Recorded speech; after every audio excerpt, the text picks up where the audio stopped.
네, 다음으로 두 번째 주제입니다. 미국의 소비자 물가에 대한 부분입니다. 피크아웃이냐 아니냐 이 논쟁이 굉장히 뜨겁죠. 그렇죠? 요거 한번 살펴보도록 하겠습니다. 일단은 헤드라인은 예상을 상회했어요. 원래 8.4라고 얘기했는데 8.5가 나왔죠. 근데 근원이 예상치를 하회를 했습니다. 좀 전월 대비 좀 제법 하회를 했어요. 전월 대비해서 0.5가 오를 줄 알았는데 0.3밖에 오르지를 않았습니다. 그러다 보니까는 당연히 이런 이야기가 나오는 거죠. 아이 뭐 최근에 보면 유가도 좀 여기 보시죠. 어쨌든 3월 달에 이만큼 높았던 거에 비해서는 요즘에 좀 빠지는 것 같은데 아니 그러면은 뭐 헤드라인 높았던 거야 유가 때문이고 전쟁은 뭐 아이 끝나겠지 뭐. 그러면은 근원이 이제는 중요해지는 건데 근원이 예상을 하회했다? 야 그러면은 물가는 뭐 무조건 피크아웃이지. 이 논쟁이 굉장히 크게 붙었습니다.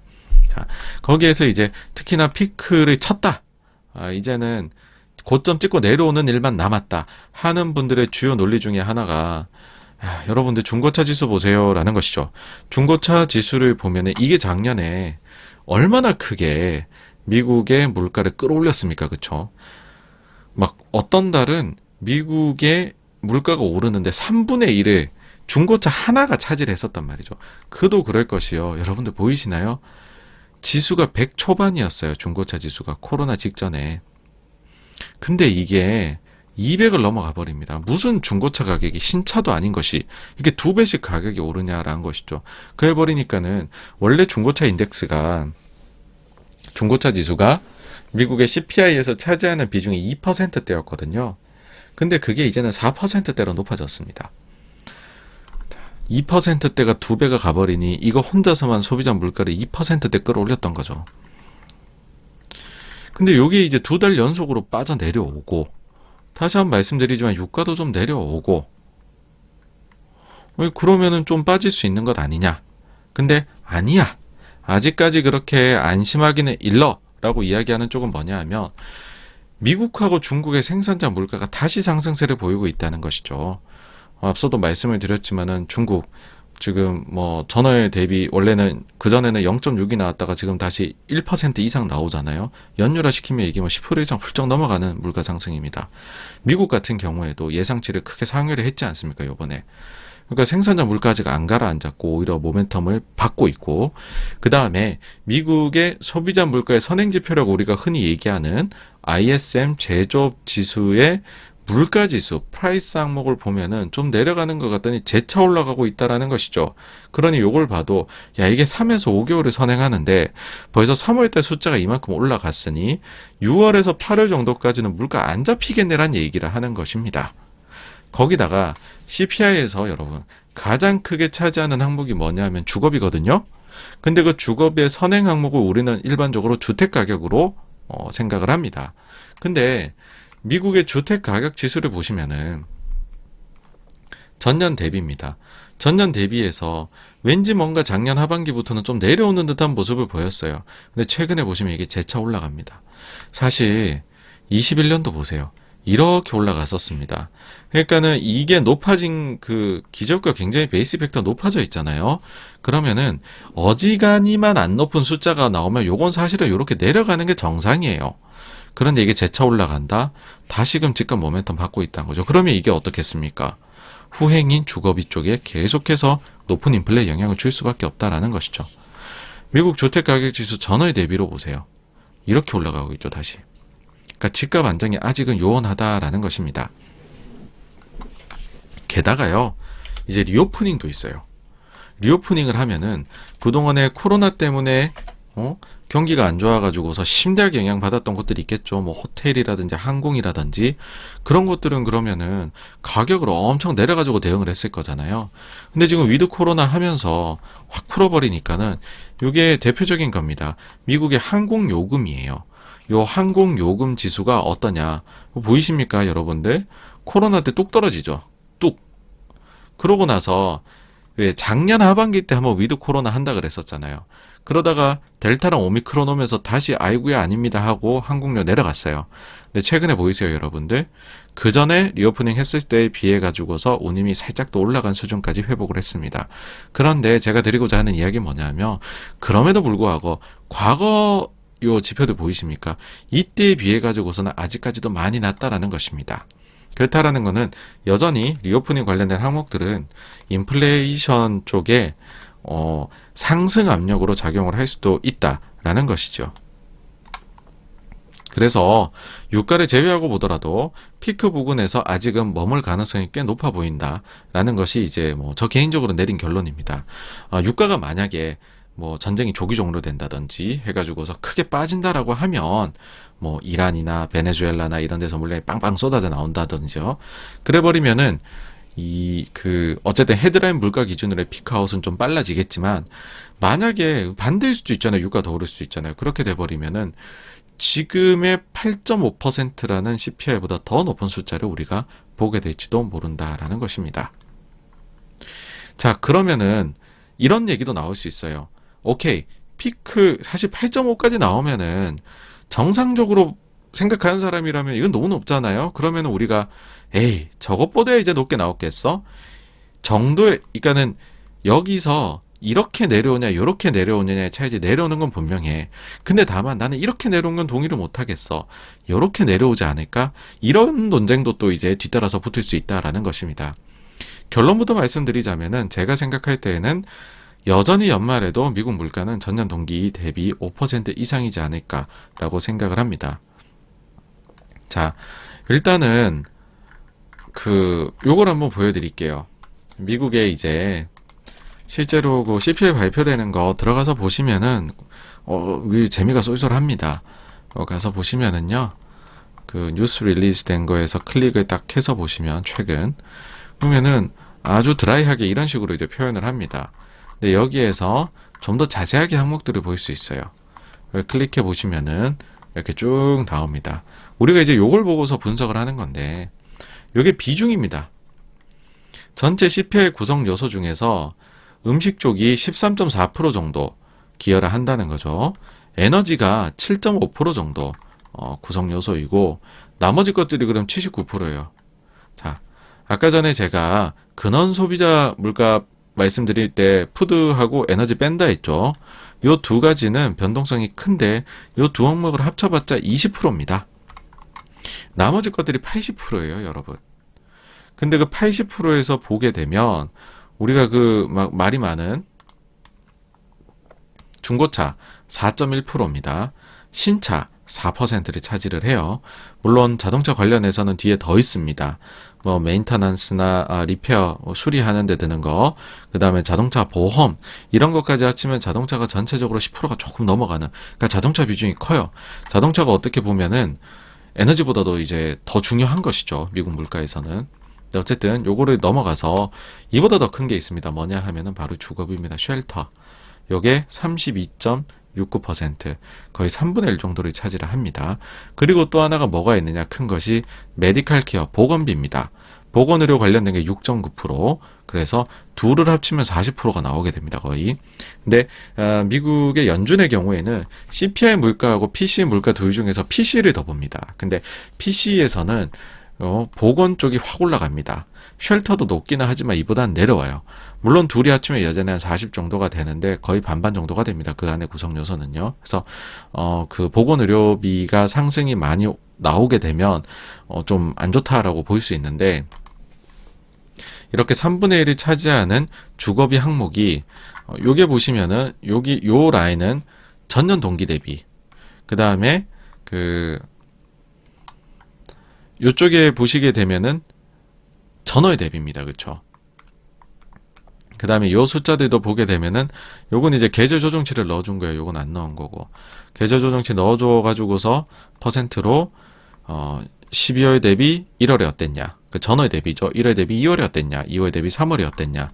요렇게로 나오는데, 쉘터 항목을 보시면은 전년 동기 대비해서는 5%. 그 다음에 전월 대비해 가지고서는 0.3, 0.5, 0.5가 나오고 있다. 0.5에 단순히 12 곱하시면은 여기에서 6%가 나올 수 있다라는 것이죠. 그 다음에 보건 쪽은 어떠하냐 하면은 전년 동기는 2.9%입니다. 되게 높지 않고, 요즘 뭐 2.9면 해자죠, 그쵸? 그런데 최근 월들을 보시면은 이게 좀 높아지고 있어요. 0.6, 0.1, 0.6. 그러니까는 코로나 때문에 병원을 안 간 사람들이 많아요. 우리보다 더 심했겠죠, 미국 쪽은. 코로나가 훨씬 더 발병이 심하게 됐으니까. 그리고 코로나는 정부 지원을 많이 받잖아요. 어떻게 보면 이게 보건의료비에서 물가를 낮춰주는 역할을 했습니다. 근데 본격적으로 리오프닝을 하면 좀 많은 그 분석가들이 걱정을 하는 건 뭐냐 하면 보건의료비가 좀 높게 나오는 거 아니냐, 이게 인플레가 높이 나오는 거 아니냐라고 하는데 이미 그 조짐이 여러분들 보이고 있습니다. 그러면 한번 심플하게 계산을 해볼게요. 40% 차지하는 게 여러분 연간으로 봤었을 때 물가 상승률이 지금 이미 6에서 7% 정도 나올 걸로 예상이 되는 거죠. 그러면은 이것들만 가지고서도 미국의 소비자 물가가 2% 중반에서 3%까지도 나올 수 있다라는 것입니다. 연준의 장기 목표가 2%잖아요. 이 두 항목만 해도 그렇습니다. 나머지 것들이 그냥 평균만 해줘 버려도, 그러니까 제가 왜 지금 연말까지도 높은 물가가 나올 것으로 보느냐라고 할 때 이런 식으로 이제 분석을 나눠 가지고 보시면은 지금이 정말 높구나라는 게 느껴지시거든요. 그래서 여러분들도 한번 들어가셔서 한번 봐 보십시오. 상당히 재미가 있습니다. 자, 그러면 앞서 말씀드렸던 이 렌트라든지, 그러니까 이제 주거비라든지 아니면은 보건 그런 거에 더해가지고서 유가라도 그러면은 조금 빠져줘야 되는 거 아니냐인데, 물론 최근에는 150불까지 갔던 게 좀 내려온 거기는 하지만은 작년에 대비해서는 여전히 매우 높다라는 것이죠. 작년에 평균 유가가 60불 후반대입니다, 여러분들. 근데 이게 보이시나요? 작년 3월달, 4월달에 60불 초반이었죠. 근데 지금 100불 후반입니다. 그러니까 100에서 110불 사이입니다, 여러분. 그렇죠? 그러면 이게 50% 이상 상승을 했다는 거죠, 유가가. 물론 이거하고 미국의 가스 가격은 조금 다르기는 합니다만은 추세는 따라가죠. 자, 이것만 가지고서도 아까 전에 제가 미국의 에너지 가격 차지하는 비중이 CPI에서 7%대라고 말씀드렸죠. 만약 50%가 오른다. 그럼 7%대다. 그러면 그것만 가지고서도 또 얼마나 많이 올라갑니까? 그렇죠, 여러분? 이것만 해도 3% 이상 올라가게 되는 거예요. 그러면 아까 말씀드렸던 주거비 더하기 보건의료, 그 다음에 유가 합치면은 5, 6% 나오는 겁니다, 그냥. 그러니까 이게 만만치 않습니다. 그러니까 유가가 정말 안정을 좀 해줘야 되는데 또 그런 생각도 들죠. 이게 정말 러시아 우크라이나 때문일까? 러시아 우크라이나 사태 터지기 전에도 90불 넘었었거든요. 하여튼 생각해볼 문제입니다. 그래서 요런 의견이 결국 주 후반에 자리를 잡았는데 뭐냐 하면 이번에 나온 물가지표 가지고서 연준이 마음을 바꾸기는 쉽지 않을 거다. 연준은 계속해서 긴축의 가속도를 낼 것 같다라는 것입니다. 자, 그러면은 이 연준의 매파성, 저도 요즘에는 몇몇 방송에 나가가지고서 연준의 매파성이 아직까지 절정에 도달하지 않았다, 자꾸 이런 얘기를 이제 꺼내기 시작을 했는데, 그럼 이제 연준의 매파성이라는 게 언제쯤이면 절정을 보이고 왜 연준은 요즘에 이런 식으로 자꾸만 더 매파적으로 이야기를 하느냐. 예, 그러면은 이런 부분도 우리가 좀 어떤 지표를 봐야 되느냐라고 하면은 미국의 기대 인플레이션입니다, 여러분. 이게 연준에서 하는 자료들을 잘 모아둔 데가 프레드거든요.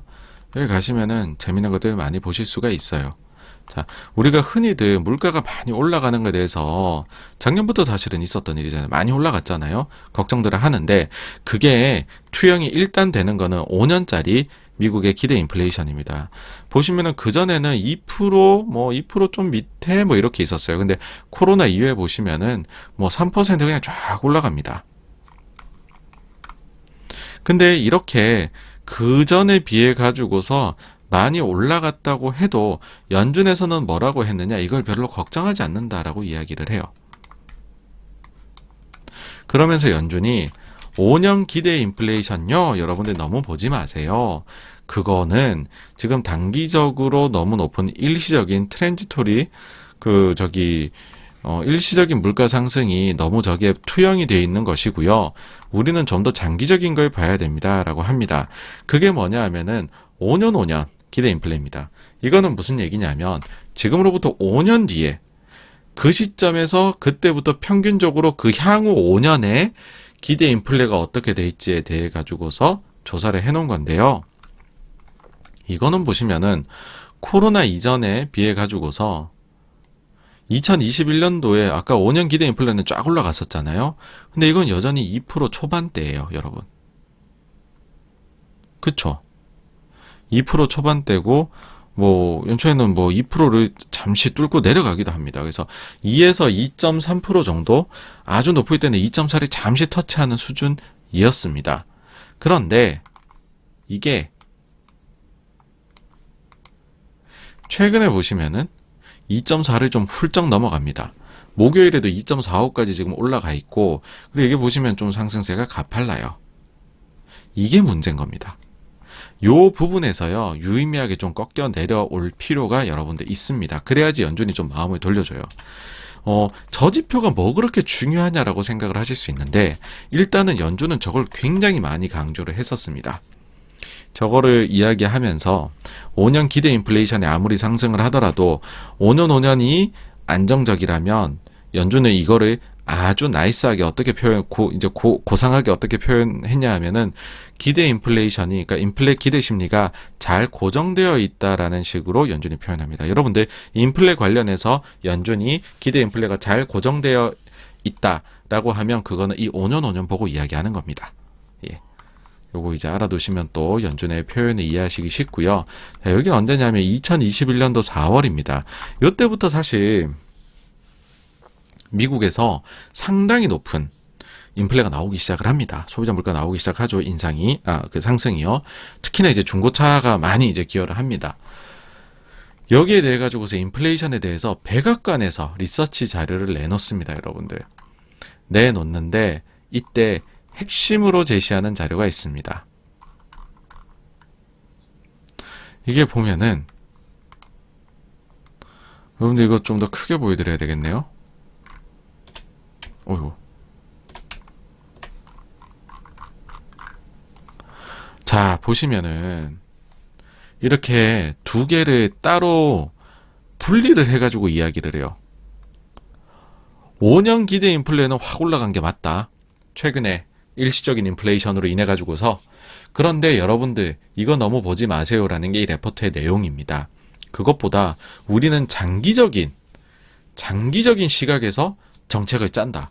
그럼 장기적인 거는 아까 말씀드렸던 5년이거든요. 기대 인플레. 이거는 여전히 과거 대비해서 어떻게 보면 오히려 좀 낮고 잘 유지가 되어 있다. 그러므로 걱정하지 말아라. 라는 게 백악관에서도 얘기해 줬습니다. 백악관도 중요하다고 생각하고 연준도 중요하다 생각하다. 그럼 저희는 당연히 중요하게 생각하고 봐야 되겠죠. 그렇죠? 근데 이게 이제 최근에 뚫고 올라갔다 그랬잖아요. 일반적으로 저게 한 2.2에서 2.3 수준까지 있는 거는 괜찮다고들 이야기를 해요. 근데 그보다 높게 올라가기 시작을 하면은 기대 인플레가 고정이 안 되고 풀려버렸다. 이제 뭔가 지금 고삐 풀린 망아지처럼 가고 있다. 이렇게 생각을 해야 되는 부분이거든요. 실제로 지금 어떤 일이 벌어지고 있냐면, 이번에 연준에서 나온 3월 FOMC 의사록에서 이런 표현이 있습니다.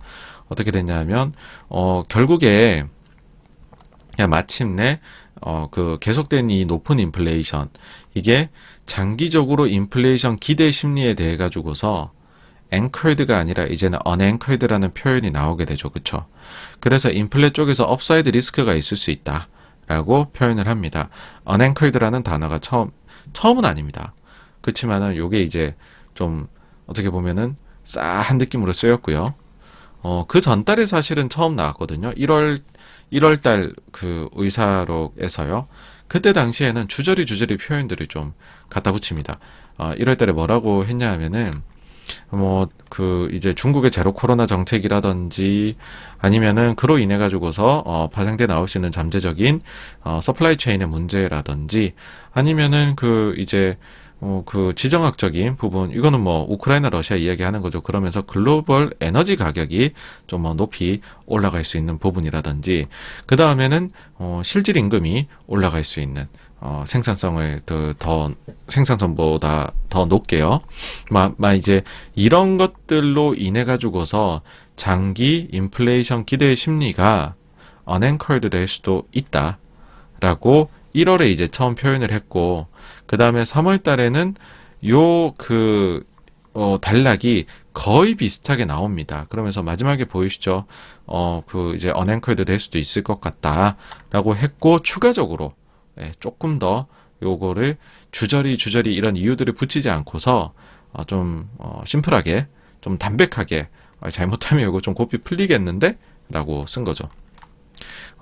이게 그 작년 12월에는 이런 단어 자체가 전혀 나오지도 않았었고요. 그리고 1월에만 해도 언앵커드란 단어를 한번 쓰기는 했지만은 전체적인 톤은 이거였습니다. 이제 위원회에서 결론 내리기로는 장기 기대 인플레이션 같은 경우에는 2% 근방에서 잘 고정이 되어 있다라고 했습니다. 그게 심리가 확 바뀐 것이죠. 3월 달에는. 그래서 여러분들이 앞으로 보실 때에 연준의 매파성에 대해 갖고 판단을 하실 때에 한 가지 이제 팁을 드리는 겁니다. 5년 요거를 좀 눈여겨보시라 라는 거고, 여기에 한 가지 더 팁을 드리자면은 그런 게 있습니다. 뭐가 있느냐라고 하면은, 이제 그 좀 길게 놓고 한번 볼게요.